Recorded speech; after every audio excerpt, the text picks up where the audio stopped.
Okay, mga igsoon ko diyan ni Pisto. Maayong adlaw kaninyo diha. Kini nyo boss nga lagad sa maong panagkalihukan sa alang sa Catholic Faith Apologetics. Brother Nicolay Alosinio sa Diocese of Dipolog, no? Labi na diha sa Holy Rosary Cathedral, Dipolog City. Doon natay interviewon karon mga igsoon nga usa ka Catholic Faith Defender nga bagong napili po nga internal Vice President sa Catholic Faith Defender sa Dipolog City Chapter. Doon natin mga pangutana kaniya bahin sa mga pagtulunan sa atong Ginoong Kristo, labi na karon mga igsoon nga doon nagi mga pangatake sa laing pundok sa tinuhuan nga nag-atake sa atong simbahan nga Romano Katoliko. Sama nining pag-atake nila diya sa fiesta, no? Kini ang kalihukan sa mga Katoliko nga doon ay fiesta alang sa pagprosesyon sa mga santos. Ang samay kanang mga ikatubag nining mga isyuha karon nga ito'y pangutanan sa tugsoon. Brad, kini ang bahin sa piyesta alang sa mga santos. Matod pa sa uban nga kini usa namang kapag ila nga Dios labi na diha sa kinulit nga larawan nga ila ang ginahikap o ginaprosesyon. Unsa may mo ikasulti ani isip Catholic Faith Defender?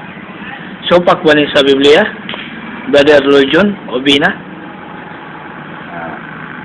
Nga ito, no? Kaning pag-posisyon o pag-isa, dili na siya supak. Kaya ang diya sa Biblia, ang dili naman yun nga ikuan, katong mga larawan sa mga Diyos. Ang larawan sa mga balaan, wala na siya gilili. Kaya mismo diya sa daang tugon sa Rosary, Kapitulo 23, versikulo 16 hanggang 19, sa unang panahon sa diyang wala pa si Kristo na tao, naghimo na mag-usap ang monumento sa propeta. Mabasa na diya sa akong gisgutan ganina, Brad Nicolay, sa Rosary, Kapitulo 23, versikulo 16 hanggang 19, na doon yung monumento sa unang panahon. Sama karon good, sa may atong mga monumento nga makita karon, sabi na diri sa atong plaza sa Magsaysay, monumento ni Rizal. Si Rizal atong gipagaan po sa monumento aron paghandom po sa iyang na-contribute sa tuwang nasod na Pilipinas.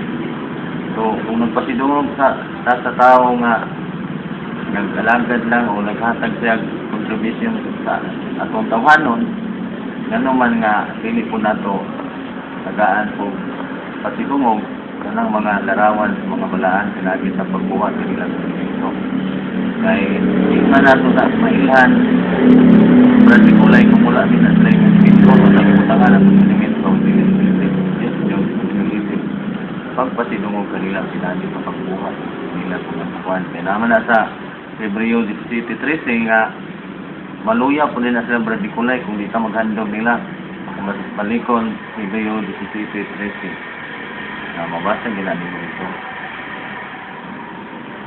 Bali, Brad, kini ang pagbuhat sa dunay larawan kinulit nga giprosesyon diya sa piyesta, gihikap-hikap. Bali, dili ni siya mao ang gidili nga pagkulit o usa ka kinulit nga larawan sumala sa Exodo Kapitulo 20 versikulo 1 taman 5 nga mo'y gamiton sa itong mga igsoon nga mga dili Katoliko nga ayaw pagbuhat o pagluhod sa usa ka kinulit nga larawan.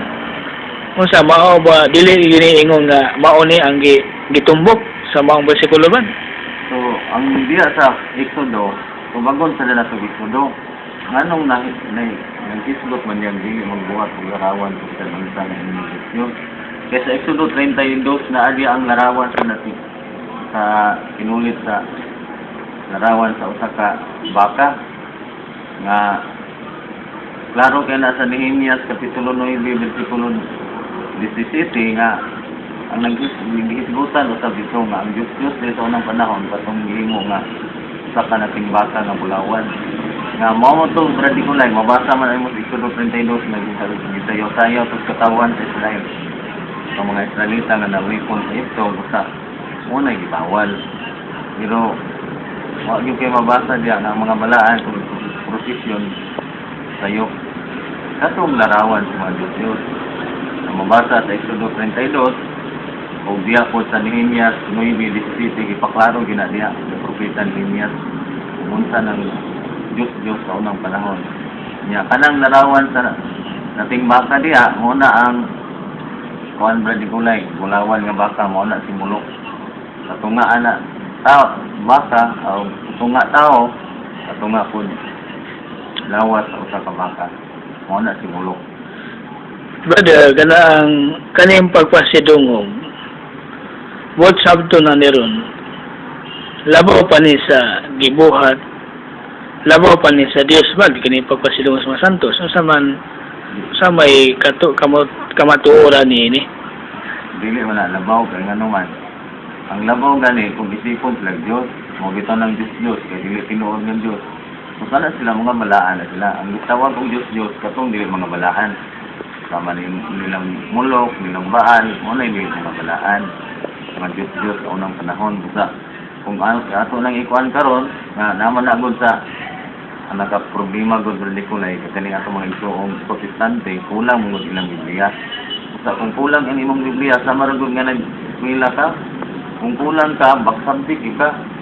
Kaya naman ko na sa Sirach 44:2 nga klaro gyud diya nga mga tao nagpasidunggan sa Dios. Sirach 44:2. Karon ang Sirach wala man na silang Biblia. Anong wala na silang Biblia Bradikulay? Kaya ang Sirach mawala man siya, masira man nilang mga doktrina pagtulunan. So nana sa Sirach, Sirach 44:10-15, nagingon 10-15, daigon ti kini mga Diyos ng tao. Kung ang katawan sa Diyos magdaig kanila.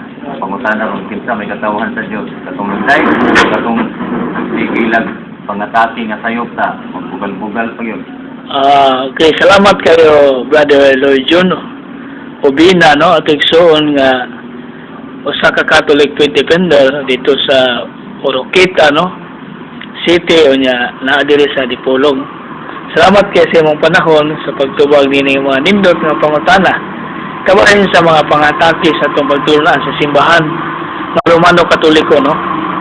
Mo na nga, salamat ta nining maong pagtubag nimo sa mga pangutana aron maghatag og paglig-on labi na sa tumagso nga mga Katoliko nga doon na mga paglibog bahin sa pagtulunan, no? Mo lang salamat kay sa mga tubag niini. Unsa may mga mensahe ni Brad Lord John sa mga Katoliko nga naminaw na to karon o nitanaw nining ato ang kalihukan karon sa pagdiskasyon sa pagtulunan o sa mga dili Katoliko unsa may mga mensahe ani. Natuwa lang Bradikulay nga magkuhan sila. Doon nag-isray pagtuki. Alitir sila, mo mga hinungdan nga silang mobalhin Bradikulay kay wala po'y pagtuki ba. Mutana po sa dili po kaubang Katoliko, natural. Hindi na po mo ka pasabot kay di ba na ilang pagtulunan. Kung saan tayo yung mga tanan sa kaubang Katoliko, makatot kung natayon. Dili po mga tanan tunga na tayo. Imingon po sayo si Brad. May mo sayo. Okay. Salamat kayo, Brad. Okay, salamat. Kanina lang yung kamong ating paminaw, ating tanawa ni sa labi na sa YouTube, no? Hinatunta nga kini maong gamay nga panahon sa pagbahin sa pagdiskasyon sa mga pagtulunan. Sa atong Ginoong Kristo, kaya sa Biblia nag-ingon nga Juan 8 kapit versikulo 32 nga kamatuoran may maghatag nato kagawasan. Mo na mga igsoon, subayon nato ang kamatuoran. Susiho nato kini. Salamat kayo sa inyong pagtanaw niini. Daton ta kini maghatag kanyo kadasig o mga tubag sa inyong mga pangutana o mga kalibog sa mga pagtulunan sa atong Ginoong Kristo. Kinala yung boss nga alagad dinha sa maong makalihukan. Brother Nicolay Amusinos sa Dipolog, Catholic Faith Defender. Salamat, umayong adlaw kayo.